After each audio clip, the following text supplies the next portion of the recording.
According to Carl Jung, the reason many people find it difficult to achieve true success lies not in a lack of talent or opportunity, but in the inner psychological barriers we face. His insights go deep beneath the surface, and here's what he might say about why success feels so difficult. When we talk about psychological barriers, especially in the context of Carl Jung's teachings, we're referring to internal mental and emotional blocks that stop a person from reaching their potential, achieving success, or feeling fulfilled. Repression of unacceptable parts of your personality. According to Jung, we all have a shadow, parts of ourselves we deny or reject. Anger, jealousy, ambition, desire, etc. If you don't acknowledge your shadow, you might sabotage success because deep down you believe success would make you selfish or bad. You may feel ashamed of your desires, so you hide them instead of pursuing them. To overcome it, accept and integrate your shadow. Own your full self, living for approval instead of truth. The persona is the mask you wear to fit into society. The successful one, the nice guy, the humble girl. You created to feel safe and accepted. But if you over-identify with this mask,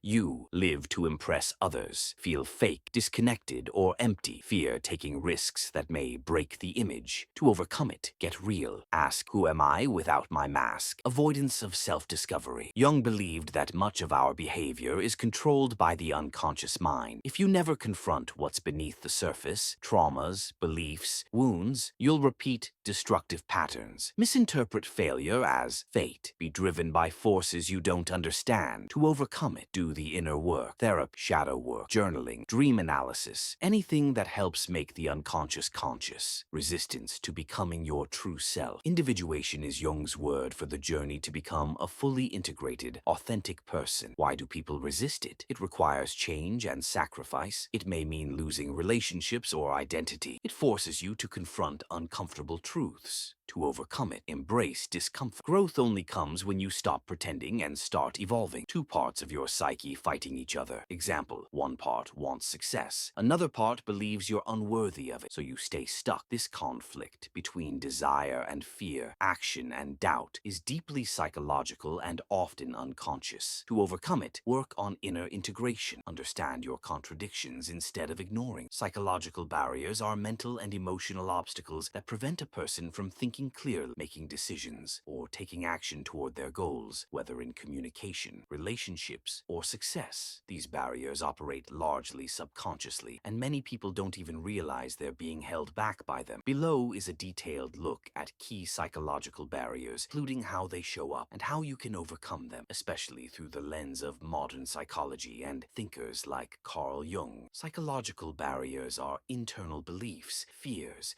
emotions, or thought patterns that prevent effective functioning, decision-making, or progress in life. They can block self-growth, effective communication, personal and career success, healthy relationships, inner peace. You avoid taking risks or starting new things. You're stuck in overthinking or perfectionism, rooted in fear of judgment, shame, or rejection. Reframe failure as feedback. Understand it's a necessary step in growth. I'm not good enough. I don't deserve this. Comes from past experiences, negative self-talk, or conditioning. These thoughts may stem from unconscious wounds or internalized voices. Parents, teachers, society, shadow therapy, affirmations, inner child healing. You reject traits like anger, ambition, or confidence. You sabotage yourself to stay safe or good. What you resist not only persists, but will grow in size. You don't accept your hidden traits, control you from the dark. Integration. Own your full self without shame. You constantly seek approval. You say yes when you mean no. You're afraid of conflict or judgment. Childhood conditioning,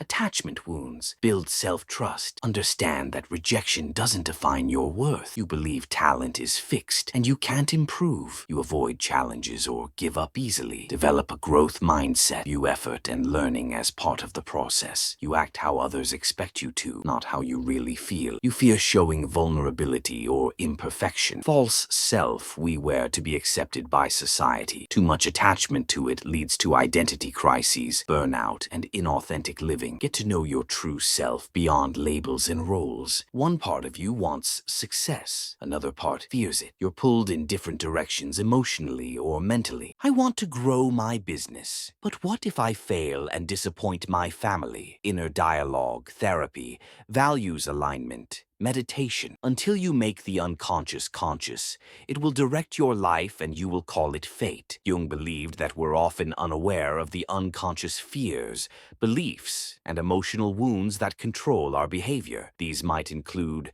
fear of failure or success, deep-rooted self-doubt or shame, internalized beliefs like, I don't deserve this. Without addressing these hidden blocks, we self-sabotage, procrastinate, or quit when things get hard, even if we say we want success. Jung's idea of the shadow represents the parts of ourselves we suppress: anger, ambition, envy, pride. Many people fail to succeed not because they're weak, but because they're afraid of their own power. They've been taught to be nice, humble, or selfless, so ambition feels wrong or dangerous. Until they integrate their shadow, owning that it's okay to want more, they'll avoid stepping fully into success. Jung coined the term persona to describe the social mask we wear. Often, we chase external success, titles, money, status, to maintain a mask while neglecting what truly fulfills us. Over time, this disconnect leads to burnout, lack of motivation, a sense of meaninglessness. True success, Jung believed, comes only when it aligns with the self, your authentic, integrated identity. The privilege of a lifetime is to become who you truly are. Jung's central concept of individuation, becoming your full, authentic self, is a lifelong journey that requires facing your traumas, questioning beliefs, letting go of inherited identities. This deep inner work is painful and uncomfortable. Most people avoid it, but without it, success remains superficial or incomplete. We're wired to avoid pain and stay safe. Jung understood that true growth often involves crisis, loss, or confrontation with the self. Success requires risk, change, and inner confrontation, and many people aren't emotionally or spiritually ready for that challenge. The ability to think, feel, act, and live according to your own inner guidance without being overly dependent on others' approval, validation, or decisions. They know who they are and what they value. They reflect on their thoughts and emotions honestly. They don't let moods or others' behavior control them. They can calm themselves down, find focus, and move forward. They make their own choices, even if they ask for advice. They take full responsibility for outcomes. They work toward being able to support themselves. They handle day-to-day life, money, time, responsibilities. They say no when needed. They trust their intuition and don't over-rely on others' opinions. Jung didn't use the phrase self-independence directly, but his concept of individuation is deeply related. Individuation is the process of becoming your true, whole self, free from external conditioning and inner conflict. You're not just living to please others. You're not wearing a mask, persona. You've accepted both your light and shadow sides. You live in alignment with yourself, your deepest, most authentic nature. Self-independence equals inner wholeness plus outer autonomy.